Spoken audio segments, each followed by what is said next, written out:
Let's hear from the coach. This is Behind the Beard with Bobby Smirniotis, Forge FC head coach and sporting director. Now, the woman who takes us there, here's Mackenzie Barwell on the Forge Audio Network.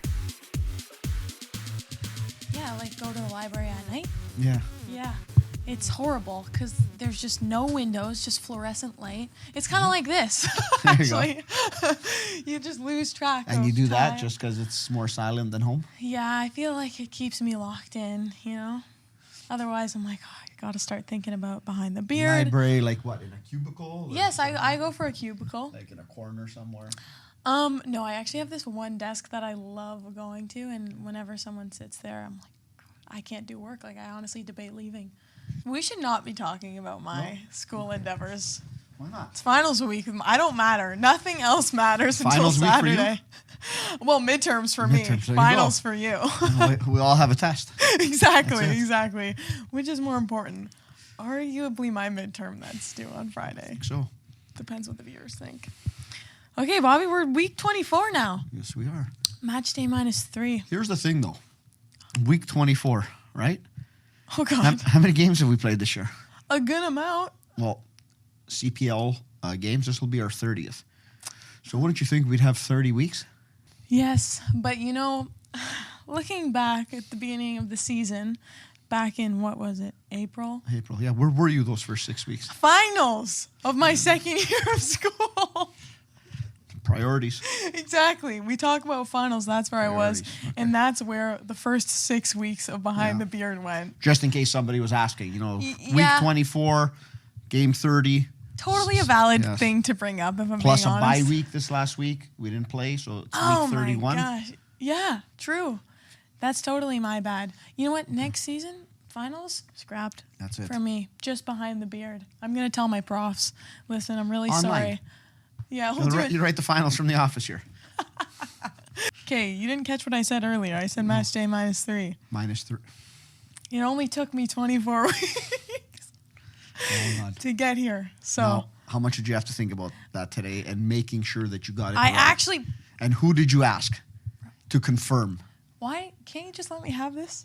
No, I you- actually, to be fair, I heard someone else say it, and I didn't think much about it. I didn't determine it on my own. I just heard it, and I was like, I'm going to run with it. You went with it. Well, you did count down, though. Whatever, man. Let's get into it. Match day okay? -3. Let's do it. Week 24 and what should be 31, I guess. Let's get right into it. So we've talked a lot about, obviously, the regular season and what that was like for you guys in terms of going through a couple dry spells and maybe not having that consistency that you've seen in previous years, but ultimately the team able to come together and not only compete in your 5th straight final, but host it here. So what do you think you can point out that are some of the challenges that this team had to overcome in the regular season to get to this point? Yeah, I think the biggest one is, it's kind of our duty to compete for championships.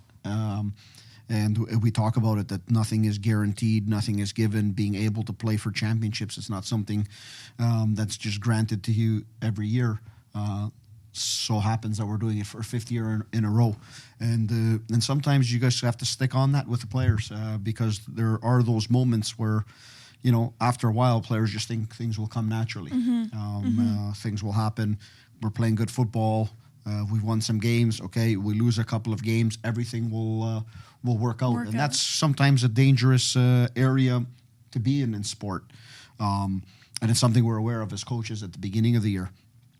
We're a team that's accomplished a lot, not only in this league, but in every other competition that we've played in, competing for a Canadian championship, semifinals, CONCACAF League, and all of these things. That sometimes there can be some complacency. You start off the season and your goal is to qualify for Champions League. Your goal is to win another championship. But you have to have that hunger every day.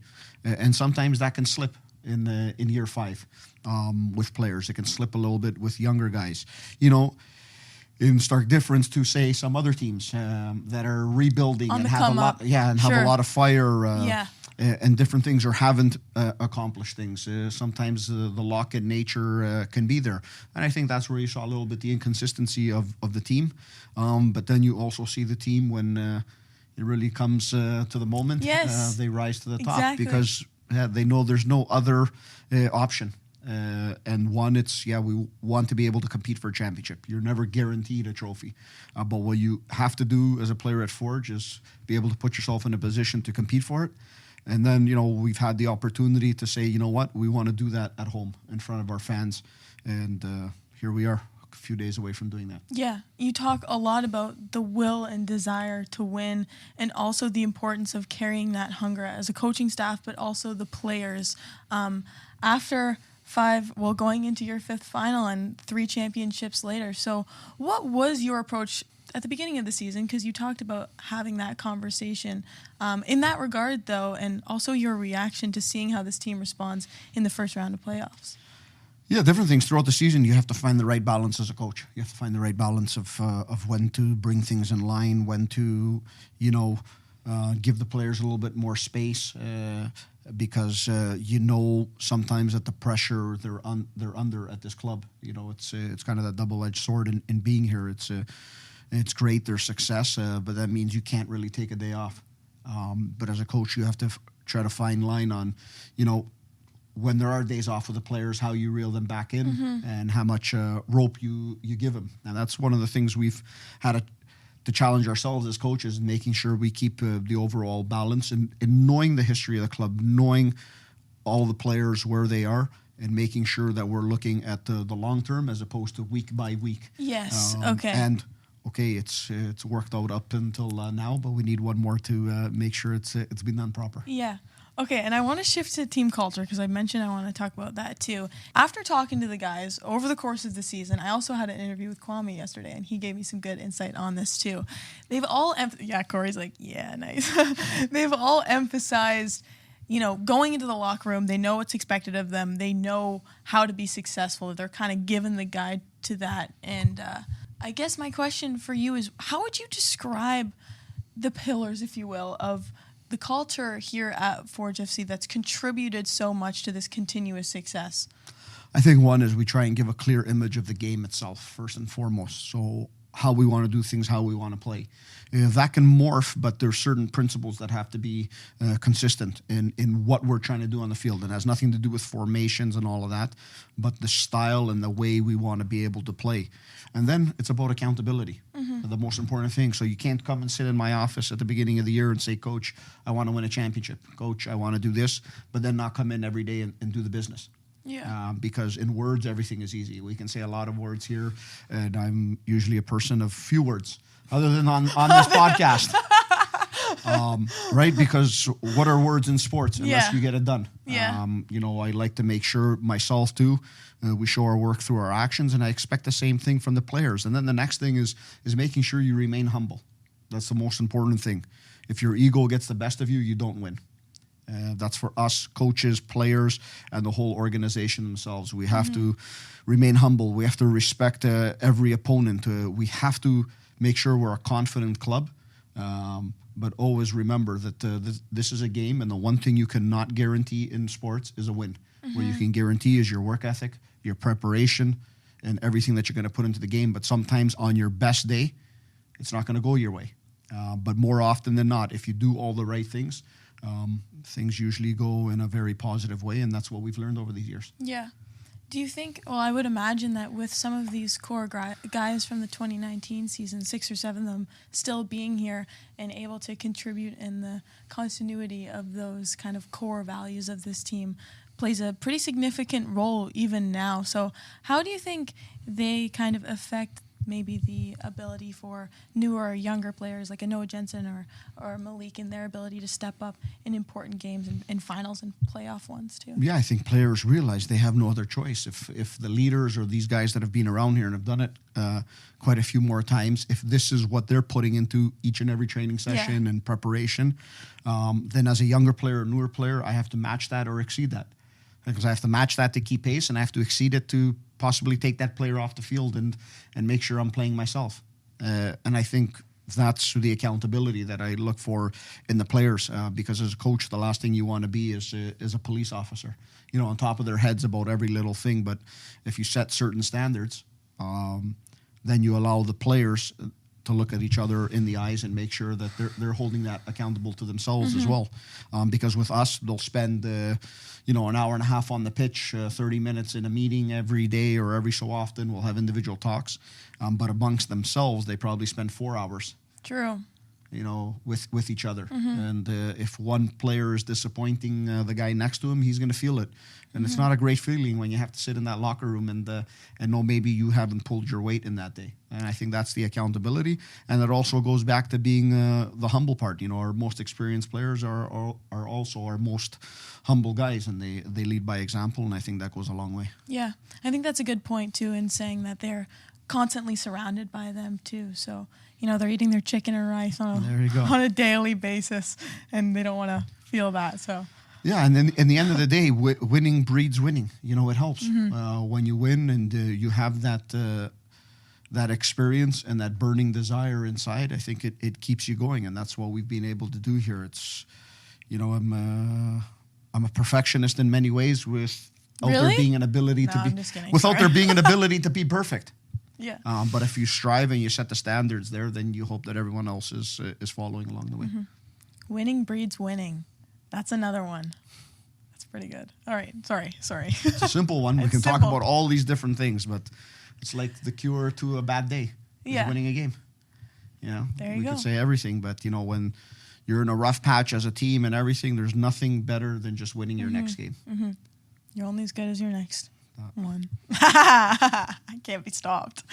All right, on that theme, let's talk about Cavalry this weekend, because a lot of the times when referring to your matchups against them, you talk about your success or even their success only being in a marginal way, because these games often are only differentiated by one goal. So knowing that and knowing that they are also a club that fosters this winning culture, how do you ensure that, maybe that marginal success goes your way?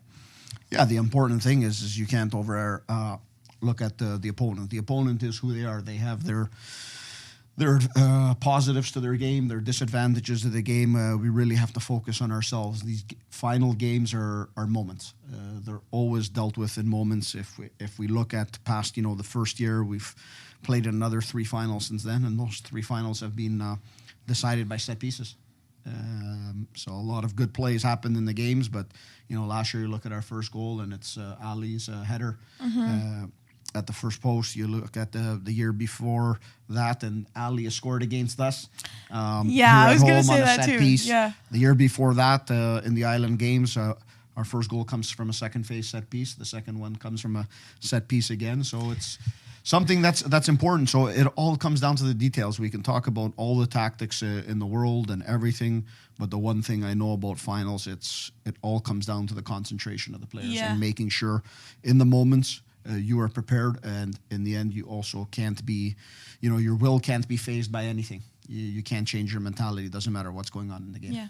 Well, that makes complete sense, but I'm kind of mad that you answered that way, because I was going to talk about set pieces. Oh, there you go. So just know that I was ready. Mo was a step ahead. You are, regardless of whether you said that. I did want to bring it up, though, because in looking at your match, the last one against Cavalry, but also their last one against Pacific, it's very evident that it's going to play a pretty influential part of this game. So like you said, when it can come down to moments, and you could hypothetically control an entire game, but then a goal being decided by a fleeting moment, is there a way that you can at all prepare a team for that? Yeah, of course. It's your concentration in those moments is making sure, where they're most dangerous, where they can be most dangerous in what zones, and making sure you're taking care of that, and you doing the same thing on the flip side. But sometimes you're going to do everything right, or they're going to do everything right, and it's still going to be something that changes the match. So that's why I also say you just can't be fazed by anything. Because the one thing's for sure, it's 90 minutes, 97, whatever it's going to be, and that's it. So you might as well pour everything you have into it, because, once Sunday comes, it's off-season time. There's a lot of time off. There's, like I've told the guys this week, we rest on Monday, right? Sunday you have a little bit of pain after Saturday. So you start, it doesn't count. Yeah, so you start. Yeah, but rest starts on Monday. Yeah. Until then, there's no thought process of I need to rest. I can take a couple of minutes off here or there in training or even in the game. That doesn't exist in these matches. And no rest for the audio network, by the way, either. Why? What are you up to? I'm doing this. I've got the same mentality. All There right? you go. Just so you know, I take these quotes into my own No personal rest life. all Monday. My midterms. I'm in the library at 10 p.m. If you want, just quote it and keep on playing it Yeah, over exactly. to yourself. I keep it in my notes. Bobby, what are we gonna do next Wednesday? I mean, we can do week 25. I think if you like. week 25. Honestly, I think we gotta I'll check be here. back in. I gotta start brainstorming winter topics. But I'll be here, that's for sure. Yeah, that's true. In these four walls, Yep. no wind. You could just stay here. You wouldn't even know the seasons are No, changing. it's Las Vegas in here without without the brighter lights, without the sounds, the great restaurants, swimming pool. So I guess it's nothing like Las Vegas. This has been Behind the Beard with Mackenzie Barwell and Bobby Smirniotis. If you like what you heard, please like, follow, subscribe, comment, and share.